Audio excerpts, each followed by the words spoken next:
If you describe both events as health and empowerment programs that went awry, you would not be far from the truth. Both Ihuo and Orji addressed different media conferences in Port Harcourt. According to Ihuo, armed police officers carried out the disruption of a health program intended to benefit all, especially pregnant women, at the Eliozu Primary Health Care Center. He alleges that those who executed the disruption were acting on the orders of the Speaker of the pro-Nyesom Wike lawmakers, Martin Ameule. They reportedly fired shots into the air and released tear gas to disperse residents. They came in there, picked up our women, beat up pregnant people. In fact, started shooting tear gas on the pregnant women who were in the health facility. And a few minutes later, some policemen from forces headquarters in Port Harcourt stormed and started shooting, headed by some security personnel by CSP Masalachi, who has been giving Rivers people sleepless nights.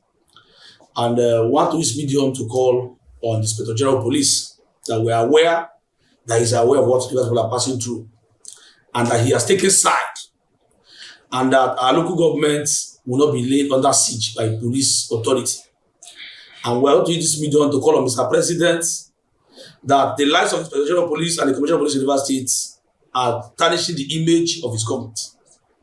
That it is time for Mr. President, President Ahmed Bola Tinubu, to immediately call the Inspector General of Police to order. That what happened today should not repeat itself next time. That we are sending it as a warning.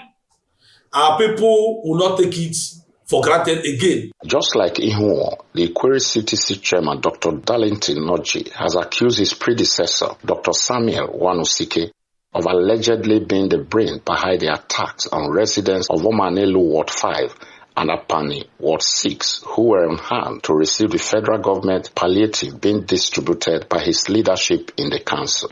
Orji claimed Wanusike was supported by men of the Nigerian police and some hoodlums wielding dangerous arms and ammunitions. If not for the grace of God, I would have also been killed.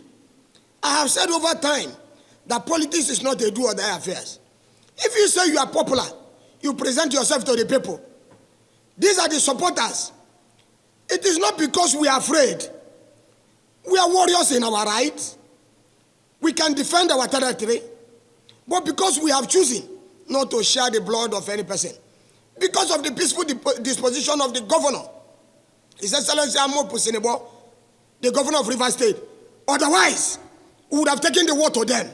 Samuel Wanusike is not an outlaw. Yesterday, I spoke with the area commander in my local government, and he was afraid on calling Samuel Wanusike to order, a man that was blessed and served the Ikwere people for 9 months in caretaker committee and 6 years as elected local government chairman. And you say you are going to die in office. Shame! But Dr. Wanusike is claiming there is more to it that meets the eye. Besides him accusing the Rivers State government of refusal to obey court judgments, he also insists that there is a process on how federal government palliative to states should be distributed at the council levels. It's unfortunate that we've gotten to where we've gotten to. This issue has been averted, if not for the high-handedness of the governor of Rivers State, Governor Siminalayi Fubara, who have decided to disobey all non-democratic tenets. Every judgment of court that he does not agree with, that's not in his favor, he does not uphold. Now, to tell you that the narrative presented by Darlington Noji was a deceit to the public, you can see in Obiakpo, Chijioke Ihuo is talking about health care program by Ministry of Health. It's not talking about palliative. Why in Ikwere local government, Darlington Noji is deceiving himself that it is the presidential palliative brought by Mr. President that he was intending to distribute. That's not correct. Well, let's put the record straight. Palliative have been shared in the time past. Mr. President Bola Ahmed Tinubu, our father, president of all of us, is not the first person that have released palliative to us. Remember, President Buhari released palliative in several fronts when we had COVID, when we had other issues, including this hunger. And then, as a serving chairman, this Daniel Tunji was my chief of staff. He knows that there's a template of which palliative are shared to community so that it will be apolitical. The template is simple.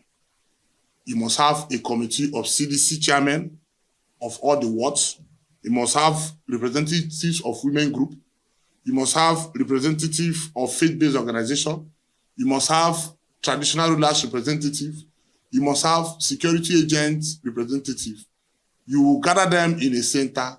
They will sign this palliative word by word, and they will go and distribute it. Already there is an avalanche of counter-claims and accusations. The reason why all concerned, especially security agencies, must move fast to forestall an impending orgy of violence that is very likely to befall Rivers State and the various local government areas. The drums of war are already being beaten at Obiakpo and Ikwere councils.